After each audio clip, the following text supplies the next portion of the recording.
Assalamualaikum warahmatullahi wabarakatuh. Saya Wardah Jamilah Salatul Fuada dari kelas 1B dengan NIM 12513201803. Di sini saya akan menjelaskan tentang pengertian komunikasi dan ilmu komunikasi.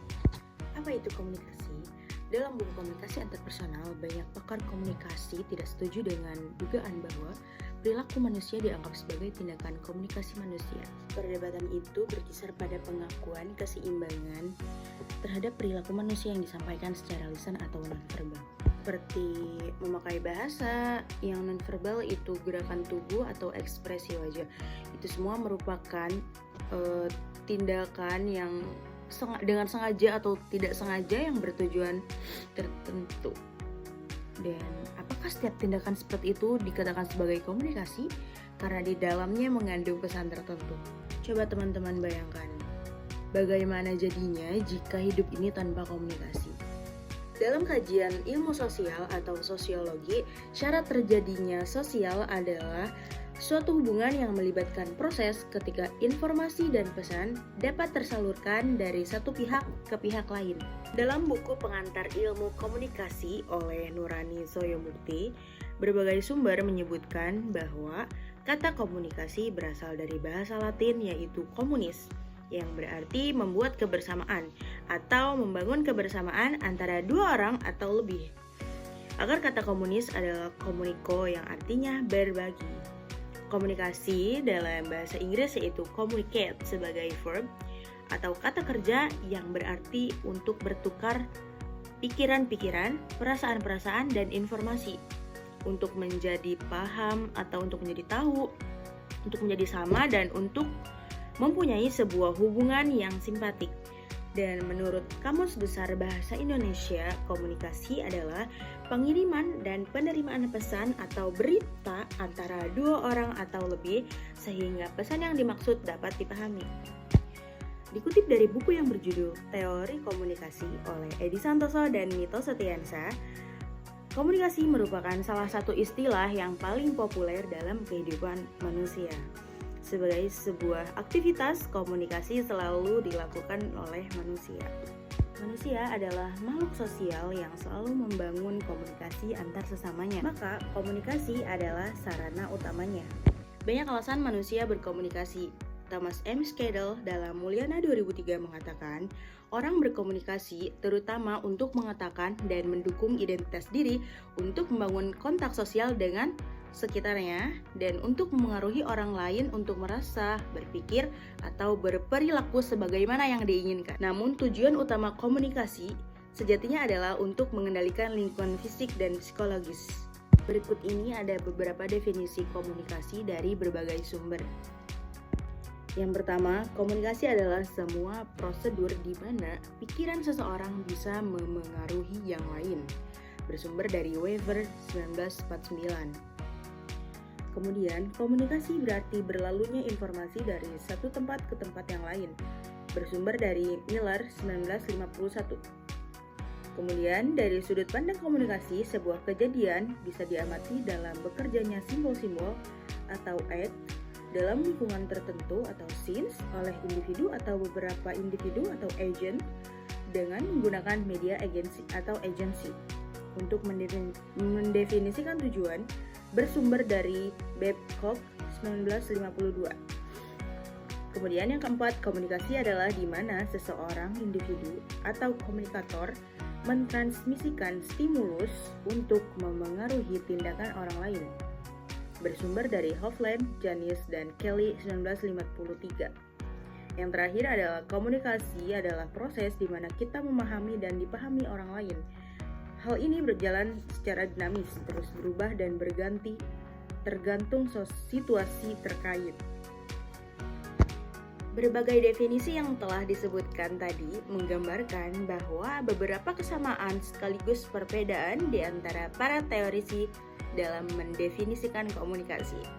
Kesamaan atau perbedaan kesepakatan mereka setidaknya nampak dalam memahami komunikasi sebagai sebuah proses transaksional dan simbolik.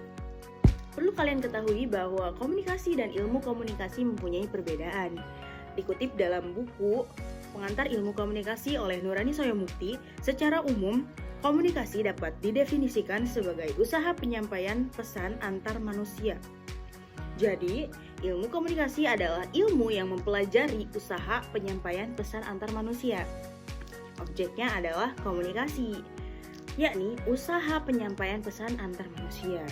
Ilmu komunikasi tidak mengkaji proses penyampaian kepada makhluk yang bukan manusia, yakni hewan dan tumbuhan. Dalam jurnal Ilmu Komunikasi Teori dan Praktek oleh Profesor Dr. Andes Ono Uhjana Effendi MA, menurut Carl I. Hovland, ilmu komunikasi adalah upaya yang sistematis untuk merumuskan secara tegar asas-asas penyampaian informasi serta pembentukan pendapat dan sikap. Definisi Hovland di atas menunjukkan bahwa yang dijadikan objek studi ilmu komunikasi bukan saja penyampaian informasi, melainkan juga pembentukan pendapat umum atau public opinion dan sikap publik atau public attitude yang dalam kehidupan sosial dan kehidupan politik memainkan peranan yang amat penting. Bahkan dalam definisinya secara umum mengenai pengertian komunikasinya sendiri, Hovland mengatakan bahwa komunikasi adalah proses mengubah perilaku orang lain. Dalam bahasa Inggris dapat dikatakan, communication is the process to modify the behavior of other individuals. Dalam jurnal pengantar studi ilmu komunikasi, komunikasi sebagai kegiatan komunikasi oleh Dr. Randy Panuju MSI, bahwa beda maknanya komunikasi sebagai praktik dan sebagai ilmu. Sebagai praktik, komunikasi digunakan untuk menyampaikan dan menerima pesan. Hal tersebut berhenti sebagai fakta, seolah fakta itulah yang benar. Padahal, secara keilmuan telah banyak ditulis oleh para ahli tentang prinsip-prinsip komunikasi yang dapat digunakan untuk mendiagnosis fakta-fakta yang tersembunyi di balik realitas yang tampak.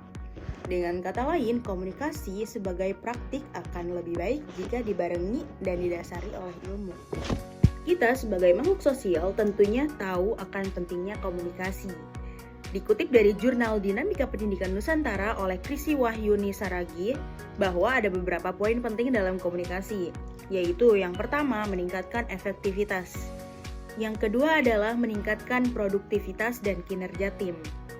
Yang ketiga, mengatasi konflik dan meningkatkan resolusi. Yang terakhir yaitu memberikan dampak positif.